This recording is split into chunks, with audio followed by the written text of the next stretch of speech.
Welcome to Audacity Works, a podcast inspired by and dedicated to the working artist, the creative entrepreneur, and generally, doing the damn thing.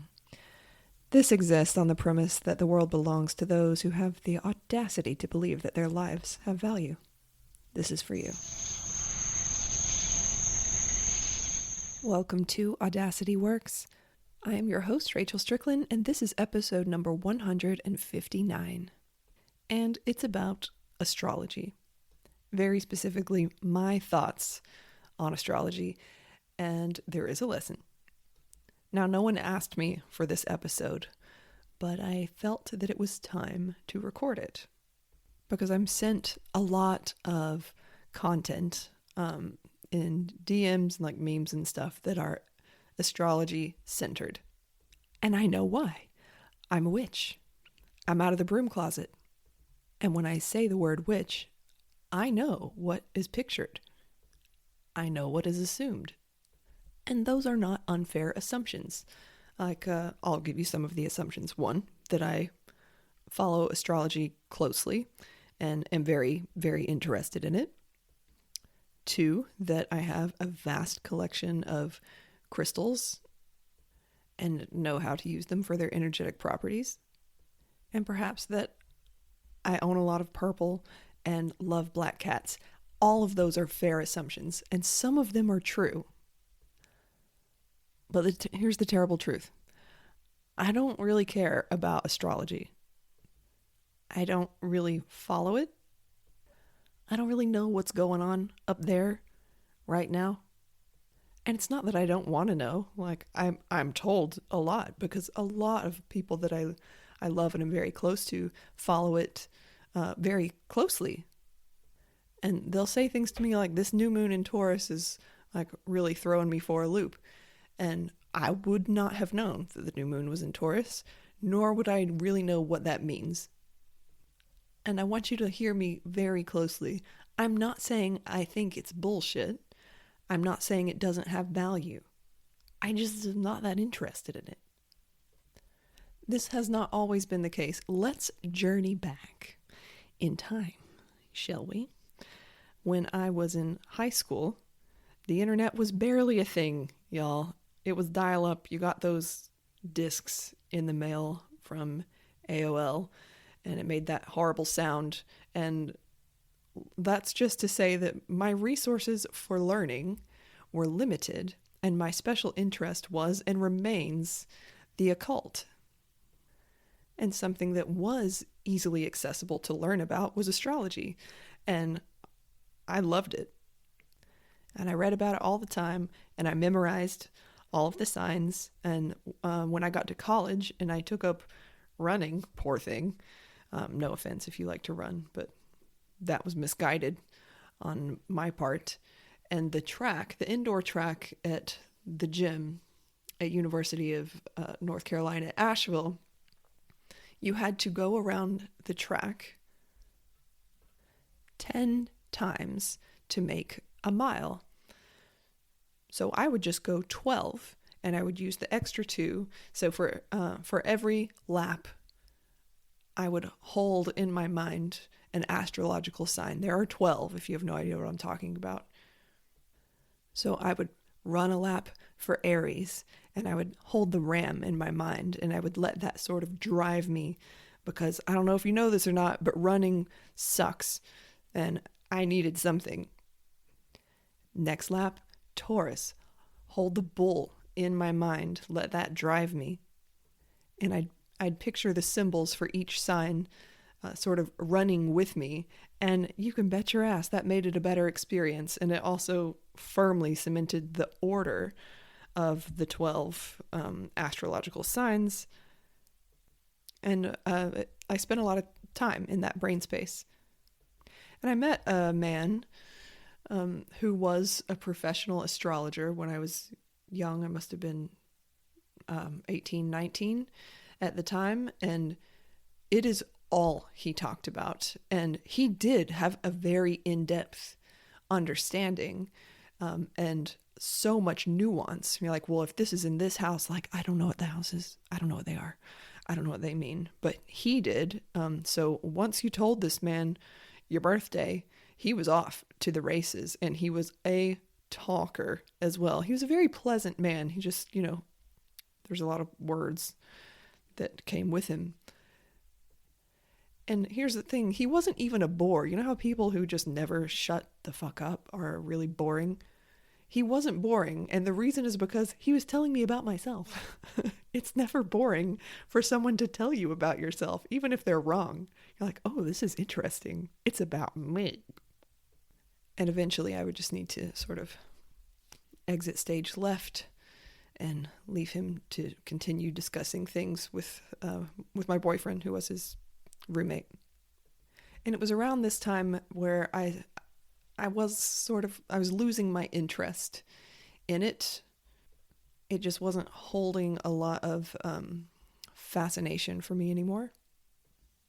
I will say again, it's not because I don't think it has value. I do. I just took a workshop weekend before. I don't know when it was. It was not today, I'll tell you that much. And it was about where your Lilith is placed on your natal chart. And I took it because a lot of my friends were going to be there, and I love them, and I like learning. And we went, and I learned some stuff, and it was cool. And I'm glad that I went, and I probably won't go again, just because it's not a witchy thing that I find particularly fascinating. And I know that part of my stance on this is my own hubris, because I don't like being told what's going to happen to me. No, sir, I will be deciding that for myself. And that's the reason that I really got disenchanted with it. I have a good friend, one of my coven sisters from way back in the day, who is an astrologer, like professionally, and she read my chart when she was just getting started. And she's like, well, this season and like in the coming months from April to such and such might be a time of blank, so you should do this or do that. And I enjoyed the reading, but I didn't like being told what was coming up for me. And this is the beef that I have with a lot of occult modalities, is that the line begins to blur between using a tool to know yourself more intimately and giving your agency away to that tool. And that's where I take a hard left. Even tarot, which if you're on my newsletter for any time in the past 3 or 4 years, you know I love tarot. I love tarot because, one, it's beautiful, and I like beautiful things, and it is a useful tool. But I do think there comes a time where a limit should be set. If we cannot be making any decisions for ourselves without pulling a tarot spread, that's outsourcing judgment. Right? We don't need to ask the divine for guidance on every single decision we make. Like, we are entitled to fuck it up ourselves. And I love being read for, and I love giving readings. I don't read for myself very often because I don't often feel the need to do so. If I do, you bet your ass, I'm pulling out that deck. I'm booking a call with someone that I trust. But I admit I am pretty jealous of my own sovereignty. So when I suspect that a tool, the lines and the boundaries around that tool are starting to blur and impede on that sovereignty, I will bristle. Because to me, sovereignty is the entire point of witchcraft. It's not a religion, it's an opportunity. And it comes with immense personal responsibility. And that's a thing that I don't think gets mentioned often enough in the woo circles: personal responsibility. Now, all this to say, coming back to astrology here, I do find it useful. I just don't find it fascinating. But by far my favorite article that I have ever read about astrology is by a writer called Rosa Lyster, and the name of it is Astrology is Fake, but Scorpios are extremely true. I'm going to read you a short excerpt from this article. It was written in 2016, and I've come back to it many times because it's that good. Okay, begin quote. It should be illegal to be a Scorpio. It should be a war crime. It should be a thing that you can only look at Scorpio from a distance of 200 meters and you're wearing protective headgear while you do it. If you are a Scorpio and you are reading this, stop. You are smiling in a way I don't appreciate. End quote. And it gets better from there. It truly does.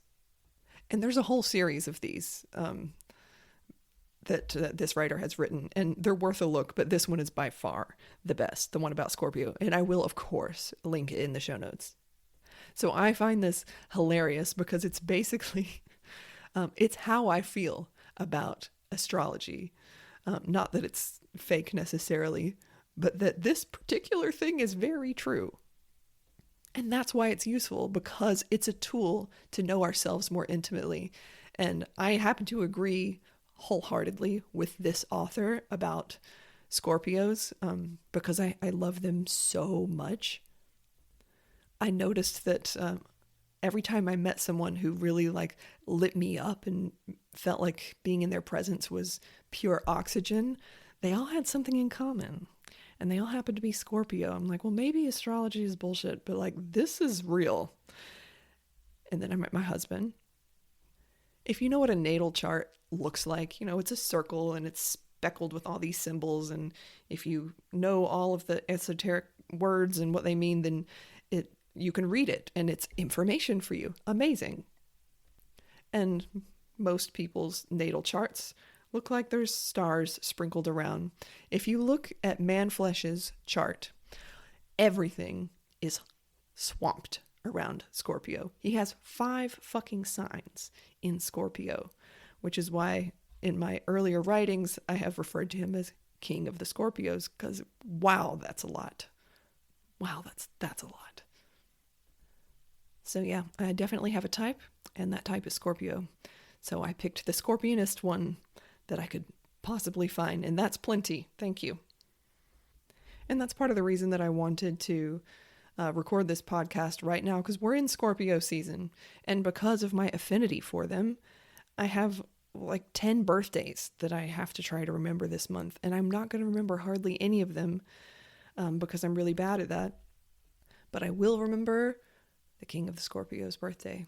It's the 15th. Also, my friend Kat's birthday. See, I collect them. It's like a carnivorous garden that I like to surround myself with. You dark, stormy, intense motherfuckers, I love you. And a reason that I wanted to record this podcast is not to rag on astrology. I hope I've made that clear. I love the symbols. I love the stories. And I love watching two people that are super into it and they know all the vocabulary and the particulars, have an intense conversation about, I don't know what they're saying. I have no idea what they're talking about, but I just love seeing two people with special niche interests. You're like, oh my God, you know all the words too. Okay, now we can have a conversation. Likewise, crystals, okay? Just because someone is a witchy person does not mean that they're super into crystals. I only know what 5 are supposed to mean in their energetic signatures. And I love them. They're so beautiful. Why wouldn't you want this beautiful shiny rock? And most of the ones that I have been given to me, which makes them even more precious. In particular, this gorgeous quartz point that Anastasia Savage gave me years ago. But it's more precious to me because Anastasia gave it to me, not because it's quartz, although I do love it, and it is beautiful. And quartz happens to be one of the 5 that actually know what to do with. I could learn more, but I'm probably not going to. Not because it's not useful, but because it doesn't particularly interest me. What I find truly interesting about witchcraft is sovereignty. You could look at this another way. Let's take circus, for example. When someone loves circus, it can be easy to assume that they are obsessed with every aspect of it. That has never been the case for me. I am very tunnel vision in my interest. And I noticed that might be like, I might be an outlier there. I kept going to auditions and it'd be like, okay, time to juggle. Everybody juggle. Show us how you juggle. I'm like, I do not give a shit about juggling. And I have never learned and I have never wanted to learn. But everyone else in that audition knew how to juggle. I'm like, okay, I might be the outlier here. All of this to say, if you have an interest, it doesn't mean that you have to learn every single facet of every single modality related to that interest. What I would recommend is that you lean so hard into the things that do fascinate you and trust that fascination. I think of curiosity like desire. You don't author your own desire. It just appears. And you can't force yourself to be curious about something if you don't really give a shit about it. A much more compelling question is, what do you give a shit about? And lean hard into that and know that, yeah, these other things, they're valuable tools. Learn from them when you want. And trust your own fascination to guide your way. I could have just titled this episode, Astrology is Fake, but Scorpios are extremely true. So happy Scorpio season, my friends. And it's true. I love them so much that I named a tier on my Patreon for them. It's called the Scorpio tier. And some people have written me saying, I only wanted to give you $5, but I picked Scorpio, which is $7 a month, because I'm a Scorpio. Like, awesome. And I've had people write in and say, I wanted to give you $7, but I can't stand to be associated with Scorpio, so I gave you $5. Like, okay, that's fair enough. I understand. And what I hope that you get from this episode is that any tool that allows you to know yourself more intimately and to understand the world in a more nuanced way has value. So pick the ones that fascinate you. Okay, friends, I'm looking at the time. I'm going to wrap this up. If you have requests for future episodes, I would dearly love to hear them. I am running low on requests. So don't be shy. You can find me always on Instagram at Rachel Strickland Creative or on Patreon at Rachel Strickland Creative. This podcast, and indeed my entire life, are powered by Patreon. So thank you, extra warm and fuzzy mittens made of wool. Thank you to my patrons for standing with me and for trusting me. This could not exist without you. So happy Scorpio season, my friends. Go hug a Scorpio today or run hard in the other direction. Your call, and both understandable. Don't go back to sleep.